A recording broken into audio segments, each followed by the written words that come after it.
If I wanted to know whether this war was ending, I would not begin with the canceled trip. I would begin with the water. The Strait of Hormuz is where the truth of this conflict is written, because speeches can be changed in an afternoon, but shipping lanes cannot. A president can say the other side has no cards. A foreign minister can say the mediator has failed. A rumor can be pushed to calm oil futures before markets open. But a tanker either moves or it does not. A mine is either in the water or it is not. A barrel of oil either reaches the customer or it disappears from the supply chain until somebody pays a higher price to replace it. That is the simple truth beneath all the noise. The negotiators were called home. Iran had already lost confidence in the Pakistan track. Trump said the travel was too long, too expensive, and unnecessary because Iran could simply call him. That is the surface story. The deeper story is that the diplomatic process no longer matches the physical crisis. You cannot solve a physical choke point with phone posture alone. You cannot pretend a naval blockade is just background pressure. You cannot close the world's most important energy passage, keep millions of barrels from moving normally, and then treat the problem as if it is waiting politely. For the next conversation, Hormuz has its own clock. That clock does not care about political messaging. It does not care whether the official language is ceasefire, blockade, pause, pressure, or limbo. Every day that the waterway remains dangerous, uncertain, mined, restricted, or only partially usable, the cost moves outward from the Gulf into the global economy. At first, the cost is invisible. Ships already at sea keep sailing. Inventories cover the gap. Governments release reserves. Traders argue about whether the disruption is real. Politicians tell citizens not to panic. Analysts say the market has already priced it in, then the physical world catches up. A refinery cannot run on a press release. An airline cannot fill tanks with optimism. A country that imports energy cannot replace several million barrels a day with a television interview. Insurance cannot remain normal when ships are crossing a militarized channel that may still contain mines. That is why the collapse of the talks is more important than it looks. It did not merely remove a meeting.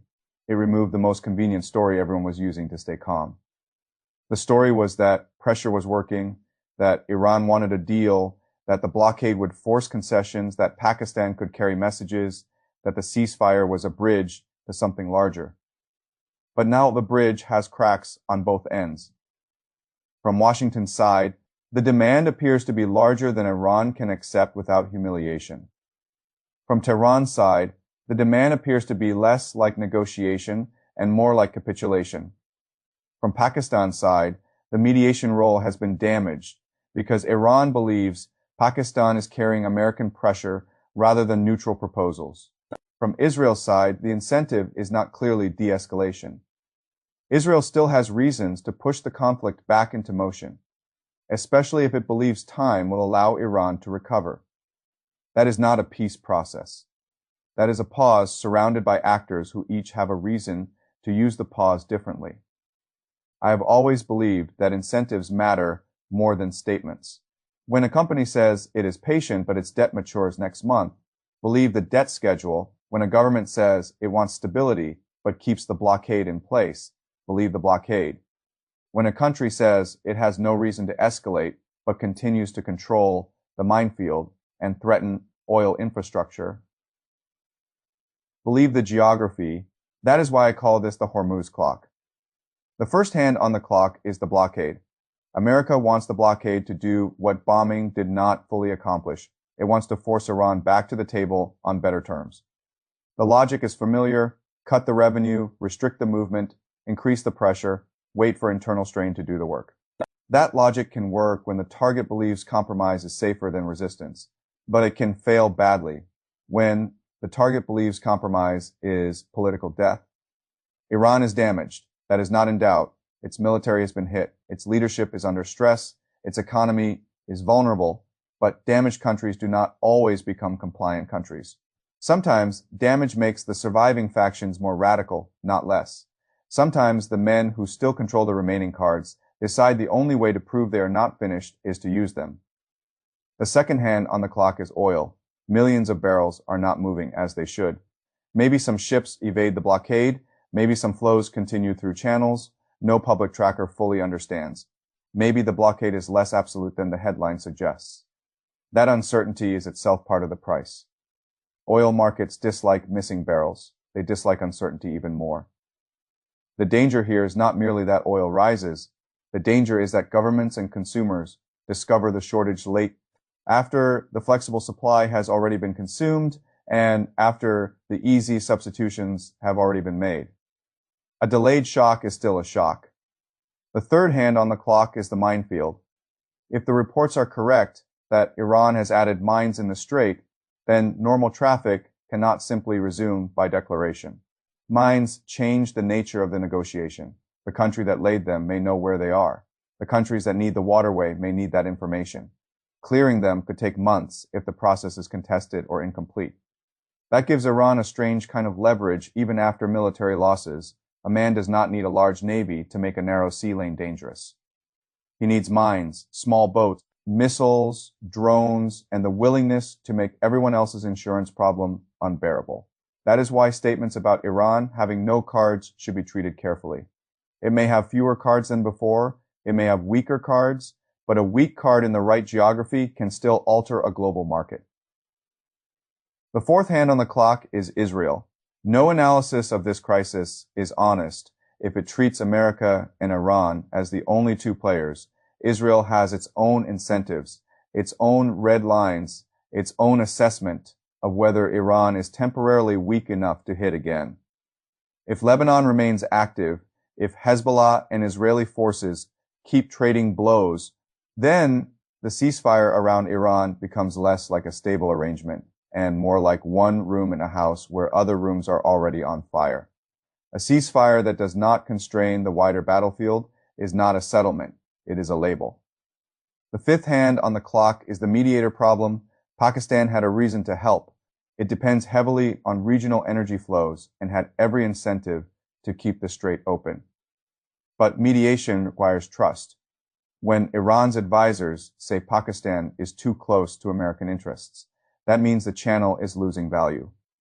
This is why Iran's foreign minister, moving between Islamabad, Muscat, and Moscow is not a small detail. It means Iran is trying to build a different diplomatic route.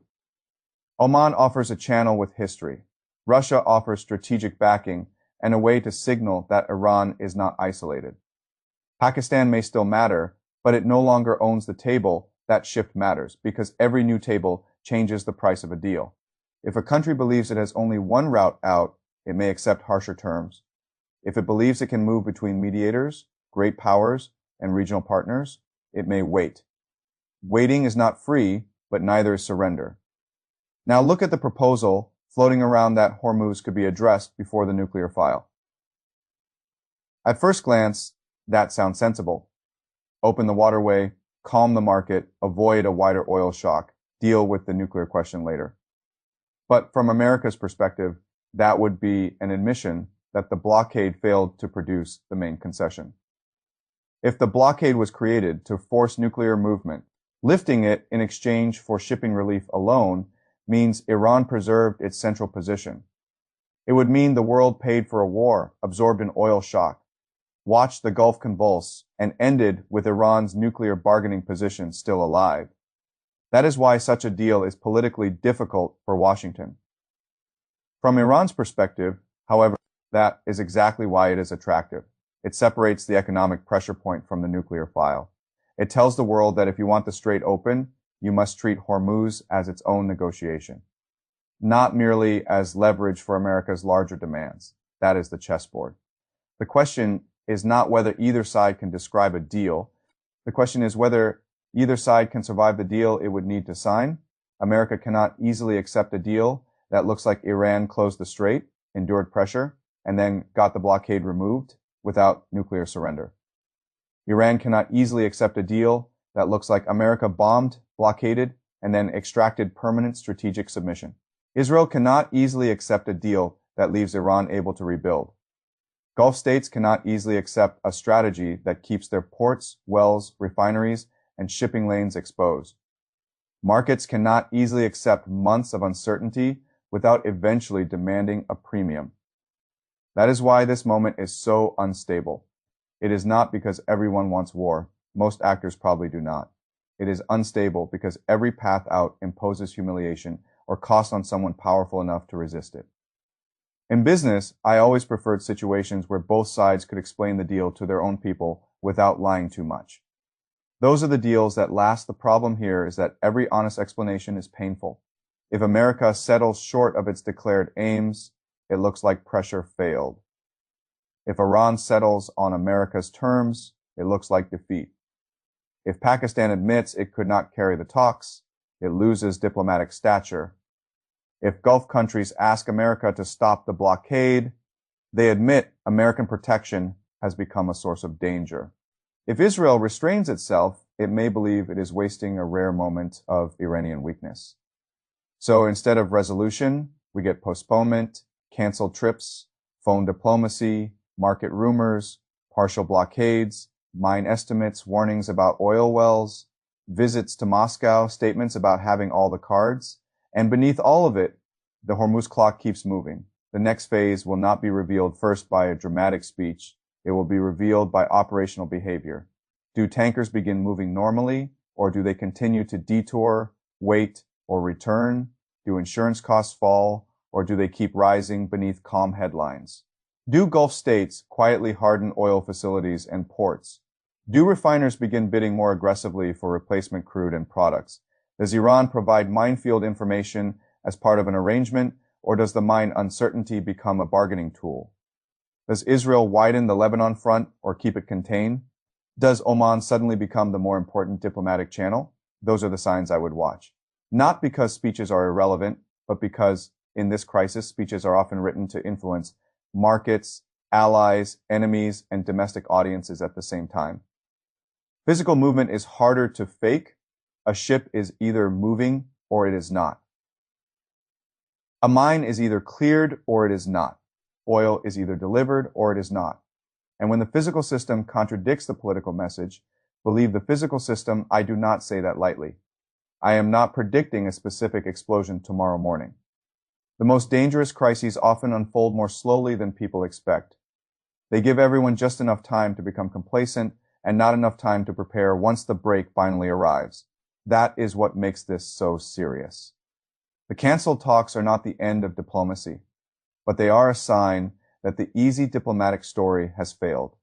The blockade is not the same as a full restarted war, but it is still an act of pressure that produces real economic consequences. The ceasefire is not meaningless, but it is not peace if the waterway remains contested, if oil remains trapped, and if every player is using the pause to improve its next position. That is why I would not call this a frozen conflict. Frozen things do not usually have oil prices moving underneath them. This is a hot machine with a blanket over it. And if you want to know when the blanket comes off, watch Hormuz, watch the barrels, watch the insurance, watch the mines, watch the countries that need the oil more than they need the speeches. The negotiation room may be empty, but the real negotiation is still happening. It is happening in the narrow waterway that everyone needs and nobody fully controls. It is happening every day the blockade remains. Every day the mines remain uncertain. Every day the market pretends the shock is manageable. And every day the political cost of compromise rises. That is the war. Now, not over in the clean sense, not restarted in the simple sense, not resolved in any sense, just ticking.